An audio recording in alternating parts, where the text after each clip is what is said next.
নমস্কার বন্ধুরা, কেমন আছেন সবাই? ইতুস কিচেনের আরও একটি নতুন পর্বে আপনাদের স্বাগত জানাই।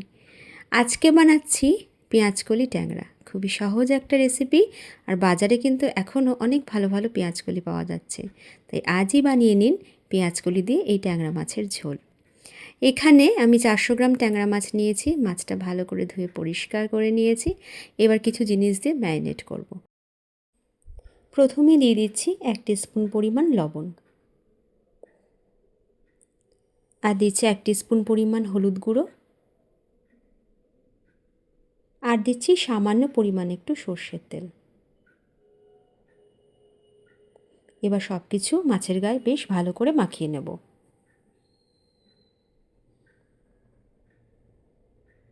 সব কটা মাছ ভালো করে মাখিয়ে নিয়েছি। এবার কড়াইতে পরিমাণ মতো সর্ষের তেল গরম করে নিয়েছি। আজকে কিন্তু রান্নাটা আমি সর্ষের তেলেই করব।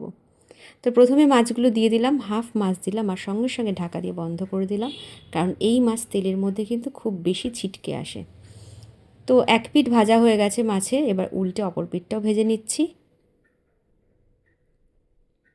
খুব বেশি কড়া করে ভাজার দরকার নেই, একটু হালকা হালকা ভাজা হলেই হবে।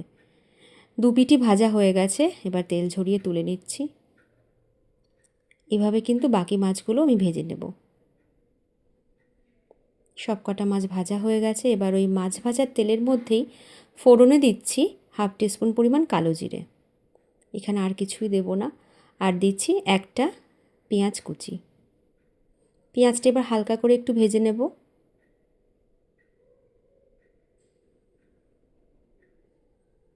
পেঁয়াজ ভাজা হয়ে গেছে। এবার এর মধ্যে দিয়ে দিচ্ছি পেঁয়াজকলি আর আলু। এখানে 150 গ্রাম পেঁয়াজকলি ছোটো ছোটো টুকরো করে কেটে নিয়েছি, আর নিয়েছি একটা আলু, সেটাও আমি ছোটো টুকরো করে কেটেছি।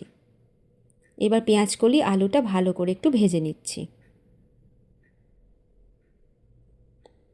ভাজা হয়ে গেছে। এবার এর মধ্যে দিয়ে দিচ্ছি একটা টমেটো কুচি, আর দিচ্ছি 1 টিস্পুন আদা বাটা,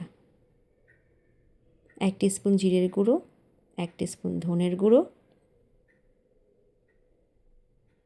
দিচ্ছি স্বাদ মতো লবণ, আর দিচ্ছি 1 টিস্পুন পরিমাণ হলুদ গুঁড়ো। এবার সামান্য একটু জল দিয়ে মশলাটা ভালো করে কষিয়ে নেব। সব কিছু ভালো করে মিশিয়ে নিচ্ছি। হাতে একটু সময় নিয়ে মশলাটা কষাতে হবে, যাতে কাঁচা গন্ধগুলো না থাকে। আর ঝালের জন্য দিয়ে দিচ্ছি 1 টিস্পুন পরিমাণ লাল লঙ্কার গুঁড়ো। ব্যাস, আবার সব কিছু ভালো করে মিশিয়ে নিচ্ছি যতক্ষণ না মশলা থেকে তেল ছেড়ে আসে। মশলাটা বেশ ভালো করে কষানো হয়ে গেছে।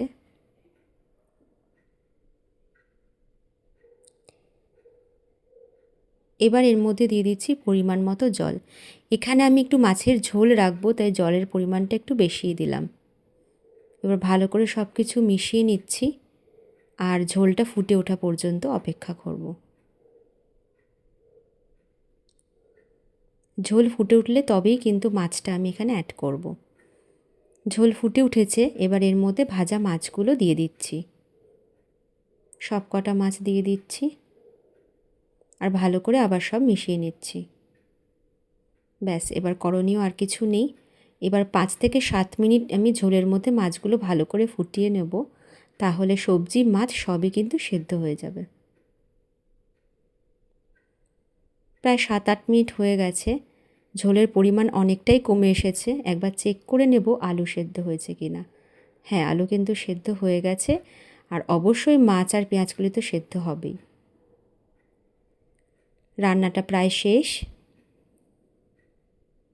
সব কিছু ভালো করে মিশিয়ে নিচ্ছি, আর 1 থেকে 2 মিনিট একটু হাই ফ্লেমে ঝোলটা আমি ভালো করে ফুটিয়ে নেব। এবার দিয়ে দিচ্ছি 1 মুঠ পরিমাণ ধনেপাতা কুচি। সব কিছু আবার ভালো করে মিশিয়ে নিচ্ছি, আর দিচ্ছি 2টো কাঁচা লঙ্কা।